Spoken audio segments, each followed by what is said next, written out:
The following video is for educational purposes only. Please use this information with discretion. Our intent is to help you become a more informed healthcare consumer.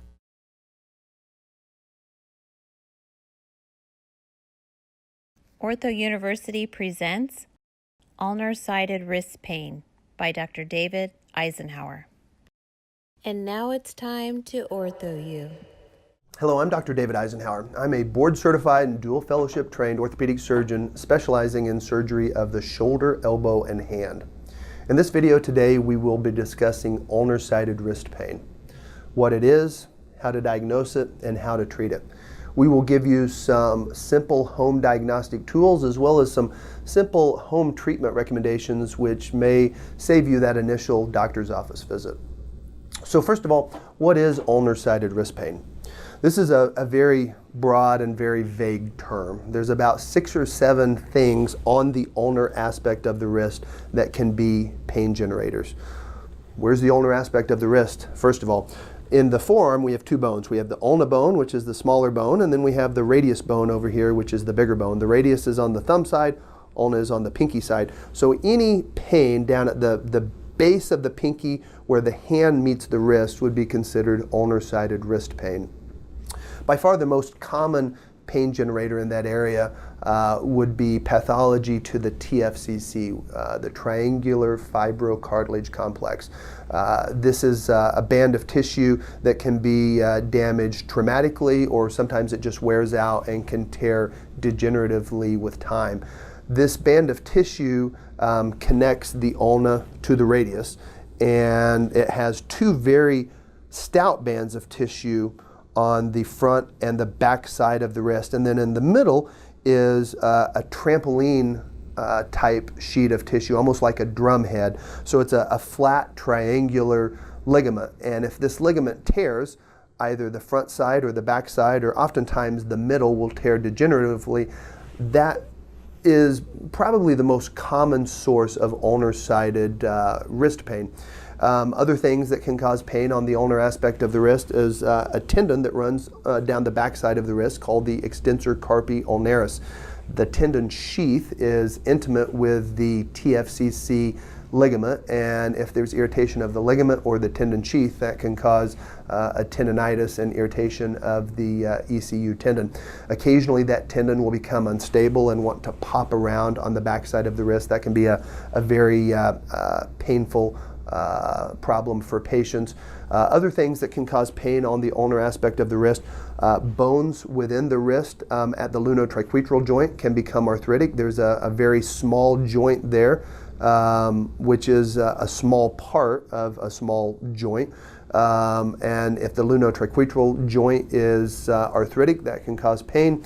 If the lunotriquetral ligament that holds those 2 bones tightly together is torn, that can cause pain.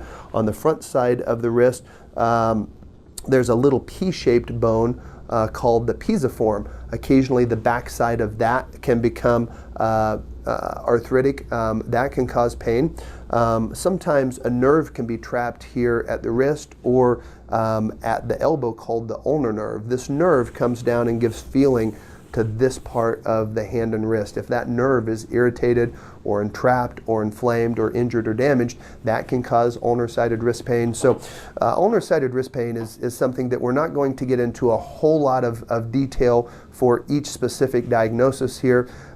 Suffice to say, it's a very broad category, and it's something that as an orthopedic hand surgeon sometimes can be very difficult to focus in on what is the real source of pain here in order to treat this appropriately. So oftentimes this is something that patients will need to come into the office and be evaluated for, so we can really do a good physical exam, get imaging, which may consist of x-rays or an MRI, oftentimes a combination thereof.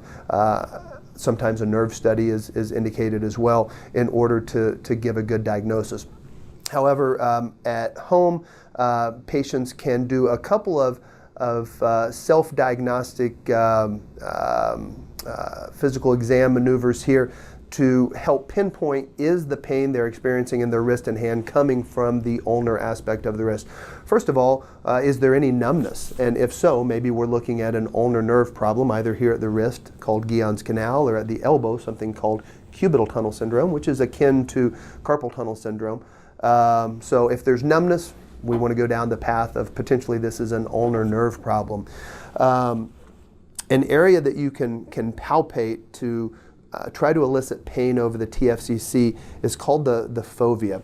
So you find the very tip of the ulna, which is the ulna styloid. It's the tip of the forearm bone here, and you can palpate that as the end of the wrist or the beginning of the hand. So if you feel that with your thumb, kind of roll your thumb just beyond that and just to the palmar side of it, and give a deep push in there. If that elicits a lot of pain, that's pain over the fovea of the TFCC, or the attachment of the TFCC. So if patients have either a traumatic tear or a degenerative tear, that tends to be a painful maneuver for patients. Also, we can do what's called an ulnocarpal loading test. So take the wrist and force it into the ulna, and that kind of butt the bones up against the TFCC, and then sometimes we can grind it back and forth. And with a patient who has a TFCC tear, that tends to elicit pain as well. For checking for arthritis beneath the pisiform, find this most prominent area on the ulnar aspect of the wrist, just at the base of the pinky. That's the pisiform, and push that towards the back of the hand, and sometimes give it a grinding action. If there's arthritis on the back of that pisiform, that can be a painful maneuver for patients. Other maneuvers really are two-handed maneuvers, which are better performed in a clinical exam setting. What can we do to treat ulnar sided wrist pain? Again, it depends on the pathology, and this is such a broad topic. There are a lot of different treatments.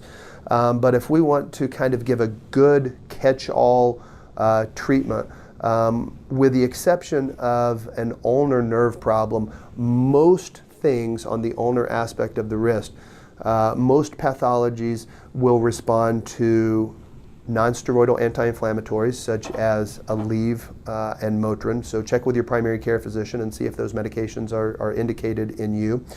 And then a small brace can be very, very helpful. This is a brace that was developed by an occupational hand therapist. It's called a wrist widget brace.